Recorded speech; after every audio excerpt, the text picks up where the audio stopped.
الجلسات الإيمانية والرحمات الربانية والنفحات القرآنية في أفياء رمضانية والنفحات القرآنية في أفياء رمضانية. الحمد لله رب العالمين، والصلاة والسلام على أشرف المرسلين نبينا محمد وعلى آله وأصحابه أجمعين. أما بعد، أحبتي في الله، كلمات نسوقها إلى هذه الوجوه المباركة الطيبة تدور حول فلك واحد، وهو أننا على مقربة من شهر كريم وضيف كريم.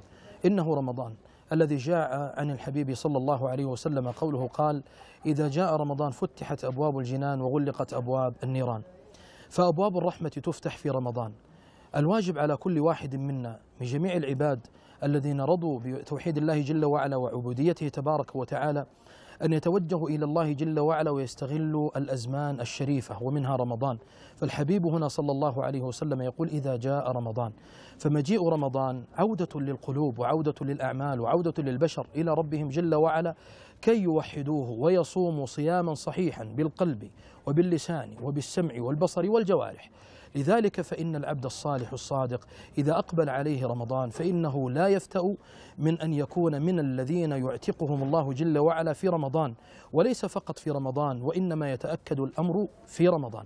وعلى هذا أحبتي في الله، هي توعية لي أولا وللجميع ثانيا أن يصلحوا ما بينهم وبين الله جل وعلا في رمضان وقبل رمضان وبعد رمضان، وأن يستغلوا تلك الأزمان الفاضلة في قيام وصدقة وزكاة وبر وإحسان وصلاح، بل وبر والدين وصلة أرحام وكثير من الأعمال الصالحة. كما لا يخفى على شريف علمكم أن شهر رمضان شهر مبارك فيه تتنزل رحمات الله جل وعلا، فيجب علينا جميعا أن نجدد التوبة لله جل وعلا وأن نعود إلى الله وأن نجعل رمضان شهر عودة إليه تبارك وتعالى. قال عز من قائل: فقلت استغفروا ربكم إنه كان غفارا يرسل السماء عليكم مدرارا ويمددكم بأموال وبنين ويجعل لكم جنات ويجعل لكم أنهارا. فحيهلا أيها التائب، وحيهلا أيها العائد، وحيهلا أيها الصائم، وحيهلا أيها العامل، وحيهلا أيها المنفق المحسن، فإن أبواب الجنة مفتوحة.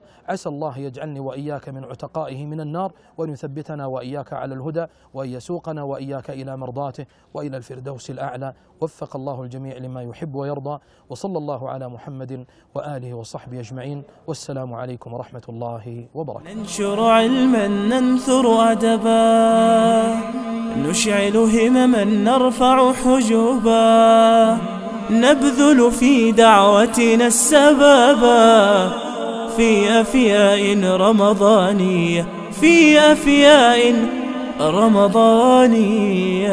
الجلسات